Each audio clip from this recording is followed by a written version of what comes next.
A very good morning, children. Children, in the previous class we discussed the different definitions given by Euclid, Euclid's definition, where I had discussed 7 Euclid's definition. Okay, so I hope you must have remembered. Okay, then I had also discussed about axiom, the term axiom and postulate, which Euclid had suggested. So what is an axiom and what is a postulate? As I said, axiom and postulates, they are synonyms of one another, they carry the same meaning. They are statements which need no proof. Okay, postulate is applied to, specifically linked to geometry, while axioms are applied to other branches of mathematics. So let us discuss today what are the different axioms proposed by Euclid and what are the different postulates proposed by Euclid. Euclid's axiom and Euclid's postulate. Today let us try to understand first what are Euclid's axioms. There are 7 Euclid's axioms. So what is the first axiom? You see, it is written on the board. You see, suppose what does the first axiom say? The first axiom says that things, you see, the first axiom is things which, what Euclid said, things which are equal to the same thing. Things which are equal to the same thing are equal. So what does it mean? Try to understand the meaning mathematically. Okay, are equal. So you see, so what Euclid said? Euclid said that things which are equal to the same thing are equal to one another. Equal to one another. So what is the meaning of this statement? You see, what is the meaning of this first Euclid's axiom?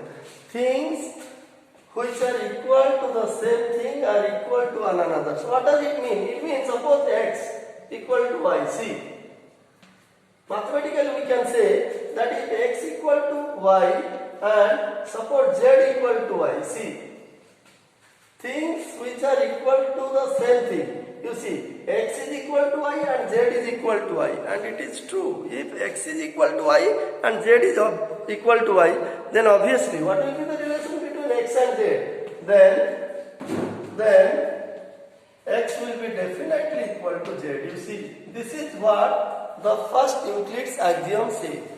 So Euclid's first axiom says that things which are equal to the same thing, that means suppose x equal to y and z equal to y.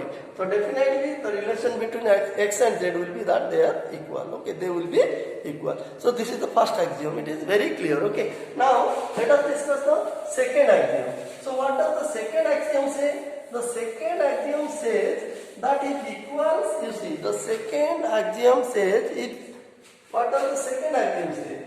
If equals are added to equals. If equals are added to what? If equals are added to equals, then the wholes are equal. Then the wholes are equal. So what? You see. So what is the meaning of this axiom? Let us try to understand. Okay. What is the meaning of Euclid's second axiom? What he said, if equals are added to equals. So what does it mean? Let us try to understand it. If A equal to B, suppose, and C equal to D, you see, what does it mean? Suppose A and B are equal, C and D are equal. Okay, equals are added to equal. This is one equal, this is another equal. Then, what Euclid said? Euclid said that A plus C will be equal to B plus D. He said if you add A and C and if you add B and D, they will be equal. Okay. So if equals are added to equals, then then the wholes are equal. Okay. You can prove it. This is a mathematical form. In general, you see, suppose A equal to B. I am giving one example. Suppose 5 equal to 5. You see. You see.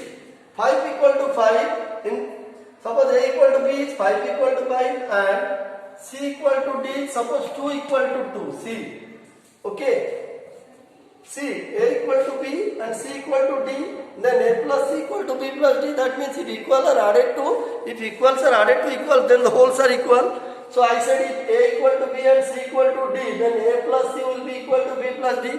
Let us prove it how. Suppose A and B both are equal to 5 and C and D both are equal to 2. Then you add A and C. A plus C means 5 plus 2. 5 plus 2 is 7 and C plus D. C is what? 5. Again 5 plus 2, you see 7. So what did you see? You saw that 7 equal to 7. You see 7 equal to 7. That means when two equals are added, the wholes are also. When equals are added to equal, then the wholes are equal. So I hope you understood, children. This is the second Euclid's axiom. Now let us consider the third. So what is the third Euclid's axiom? Let us see. So the third Euclid's axiom or Euclid's third axiom says that if equals are subtracted, see, I have written here, if equals are subtracted from equals, it is just the converse of axiom 2, second axiom. If equals are subtracted, that means you see, if A equal to B and C equal to D, then what will happen? A minus C will be equal to B minus D. You see, if A equal to B, if equals are subtracted from equals, see, this is one equal, this is another equal. So what Euclid say? What Euclid's third axiom says, if equals are subtracted from equals, that means this is one equal, this is another equal. Then if you subtract C from A and if you subtract D from B, this will also be equal. That means if A equal to B and C equal to D, then A minus C must be equal to B minus D. And you can also prove it, no problem. You see example. Suppose the same example you take. Suppose A and B take 7 equal to 7 and C and D you take 3 equal to 3. You see, A equal to B 7 equal to 7, C equal to D 3 equal to 3. Suppose C and D are equal. Now A minus C, you see, A minus A equal, you see, A equal to B, 7, 7 we have taken. A is 7, B is 7, C is 3 and D is 3. So A minus C is how much? 7 minus 3 equal to, your B minus D is how much? Again 7 minus 3, which is 4 minus 4 equal to 4, you see. So the truth of this axiom is established. So that is why an axiom, it needs no proof. It is universally true or it is a universal truth statement. Okay. So this is the third axiom. Now then Euclid's fourth axiom. What is Euclid's fourth axiom? This is also very important. What is Euclid's fourth axiom? Let us see. Euclid's fourth axiom says that things which coincide with one another, things which coincide with one another are equal. Things which coincide with one another are equal. So what is the meaning of this? You see. Suppose, you see. Now let us consider a line segment, say AB, and take a point on C. C on it, suppose. Okay. Take a line segment AB of any length. Suppose the length of this line segment is 7 cm. Okay. Now take a point C on it. Okay. Now this AC is, you see, suppose 3 cm. This is 4 cm. Try to understand. I have taken one line segment AB whose length is suppose 7 cm. Then take a point C on it. Okay. So that AC equal to 3 cm and CB equal to 4 cm. Now see children, here AB is a line segment, C is a point on it. Now see, if we add the length of AC and CB, you see, if we add the length of AC and CB, what we will get? Tell me. If we add the length of AC and CB, we will definitely get what? AB.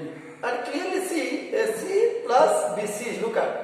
So since AC plus BC equal to AB, since AC plus BC equal to AB. So here we say that AC plus BC coincides with AB. AC plus BC coincides with the line segment AB. So they are equal. See. Since AC plus BC equal to AB, we will say that AC plus BC coincides with AB. So things which coincide with one another are what? Equal. Okay. Then now let us consider the fifth axiom. The fifth axiom is very simple. What is that? It says that the whole is always greater than the part. It is a universally truth statement. Let us still verify it. Okay. The fifth axiom, the fifth Euclid's axiom says that here I have written the whole is greater than the part. You see, the whole is, this is the fifth one. Fourth one is what? Things which coincide with one another are equal. Okay? Equal to each other. Things which coincide with one another are equal to each other. I just explained now. Then what is the fifth axiom? The fifth axiom says that the whole is greater than the part. The whole is always greater than the part. It is very simple. Suppose you see, again, let us consider the same example. Suppose this is 5 cm. The length of line segment AB is 5 cm. C is a point on it. Its length is 2 cm. And CB is 3 cm. You see. So which is the whole here? Here the whole is AB. And what are the parts? The parts are AC and CB. They are the two parts. Okay. So AB is the whole. AC and CB are the two parts. So see, look at the length of AB. It is given how many centimeter? 5 cm. And what is the length of AC? It is 2 cm. What is the length of CB? It is 3 cm. So clearly the whole, that is AB, is greater than both the parts. That is AC and CB. That means here AB is greater than AC as well as it is greater than CB. You see. We can also say that if A, suppose A greater than B, you see. This is whole, this is part. Try to understand. Suppose A is the whole and B is the part. If A is greater than B, then there exists C. You see, there exists some C. There exists some C such that A will be equal to B plus C. Okay, this will be a bit complicated for you to understand. That means if the whole is greater than part, okay, then the whole will be equal to B plus C, where C is some other number. Where C is some other number. You see. So here whole is AB, the parts are AC and CB, and clearly AB is greater than each of the part, that is AC and CB. So definitely we will say that the whole is always greater than the part. This is what Euclid's fifth axiom. Okay. Now what is the sixth axiom you see? The sixth axiom says that things which are double of the same thing. So what is the meaning? Try to understand. Let us try to understand the meaning of this sixth axiom. Okay. Things which are double of the same thing, you see. Things which are double of the same thing are equal to one another. So what is the meaning? Things which, suppose you see, X is one thing and Y is another thing. Let us see, try to understand. Suppose X is anything, you can imagine anything, okay? X is one thing. Mathematically we are trying to understand what is the meaning of that axiom, which is universally true, okay? So you see, suppose X is one quantity, Y is one quantity or thing, okay? Now they are double of the same thing. That means Y, suppose another thing is Z and X is double, means 2Z. You see, X is double of Z and Y is also double of Z.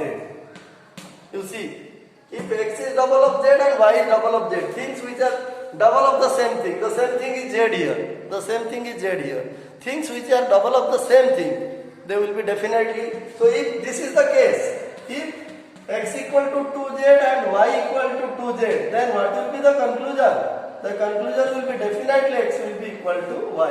That means two things are equal. You see, they are equal to one another. So we can say that things which are double of the same thing are equal to one another.